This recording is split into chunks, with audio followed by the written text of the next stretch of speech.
அண்மைச் செய்தி. குடியரசு துணைத் தலைவர் ஜெகதீப் தன்கர் தனது பதவியை ராஜினாமா செய்தது தொடர்பாக பரபரப்பு தகவல்கள் வெளியாகியுள்ளன. இது பற்றிய முழுமையான விவரங்களை எமது செய்தியாளர் ராஜகுமரன் வழங்க கேட்கலாம். ராஜகுமரன், விரிவான விவரங்கள்.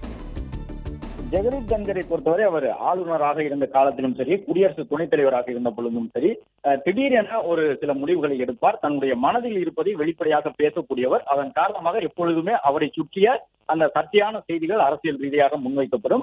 நேற்று இரவு அவர் எடுத்த முடிவும் கூட ஒரு திடீர் முடிவாக பார்க்கப்படுகின்றது.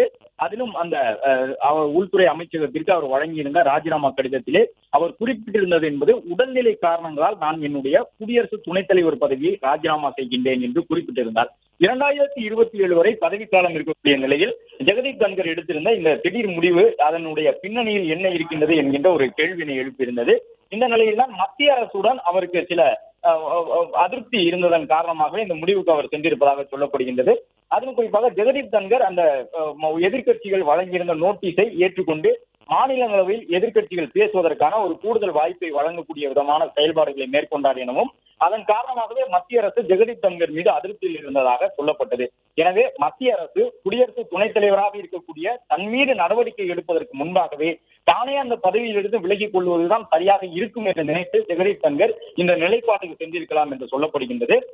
அந்த கட்டுக்கட்டாக பணம் கண்டெடுக்கப்பட்ட நீதிபதி தொடர்பான நோட்டீஸை அவர் ஏற்றுக்கொண்டதுதான் தற்பொழுது அவருடைய பதவியை ராஜினாமா செய்யக்கூடிய அளவிற்கு ஒரு அரசியல் ரீதியிலான சூழலை ஏற்படுத்தி விட்டதாக பார்க்கப்படுகின்றது. நீதிபதி யஷ்வந்த் வர்மாவை தகுதி நீக்கம் செய்வதற்கு மத்திய அரசே ஒரு பக்கம் முயற்சித்துக் கொண்டிருக்கின்றது. கிட்டத்தட்ட மக்களவையிலே 100 நாடாளுமன்ற உறுப்பினர்களும் மாநிலங்களவையிலே 50 நாடாளுமன்ற உறுப்பினர்களும் கையெழுத்திட்டு கொடுத்தால்தான் உச்ச நீதிமன்றத்திலேயோ உயர் நீதிமன்றத்திலேயோ நீதிபதியாக இருக்கக்கூடிய ஒருவரை பதவி நீக்கம் செய்ய முடியும். யஷ்வந்த் வர்மா மீது ஏற்கனவே விசாரணை நடத்தப்பட்டு அவர் தவறு செய்திருக்கின்றார், அவருடைய வீட்டில் கட்டுக்கட்டாக கிடந்த பணங்கள் எல்லாம் அவருக்கு சொந்தமான பணம் தான் என்று விசாரணை ஆணையத்தினுடைய அறிக்கைகள் வெளியாகி இருந்தன. அதன் தொடர்ச்சியாகத்தான் மத்திய அரசு யஷ்வந்த் வர்மாவை அந்த மரபுப்படி ஒரு நீதிபதியை நீக்குவதற்கு என்ன மரபு இருக்கின்றதோ அதன்படி உச்ச உயர் நீதிமன்ற நீதிபதிகளுக்கான மரபுப்படி அவரை நீக்குவதற்காக நாடாளுமன்றத்தினுடைய மழைக்கால கூட்டத்தொடரிலே தீர்மானம் கொண்டு வருவதற்கான முயற்சியில் ஈடுபட்டிருக்கின்றார்கள். இந்த நிலையில் தனிப்பட்ட முறையில் எதிர்க்கட்சிகளும் பல்வேறு கேள்விகளை எழுப்பியிருந்தார்கள். அதிலும் குறிப்பாக மக்களவை எதிர்க்கட்சி தலைவர் முன்னிலையில் தான் அந்த உச்ச நீதிமன்ற நீதிபதி தேர்வு செய்யப்பட வேண்டும், அவரும் அதில் அங்கம் பெற வேண்டும், அது போன்ற விஷயங்களை முன்வைத்துக் கொண்டிருந்தார்கள். விரிவான விவரங்களுக்கு நன்றி ராஜகுமரன்.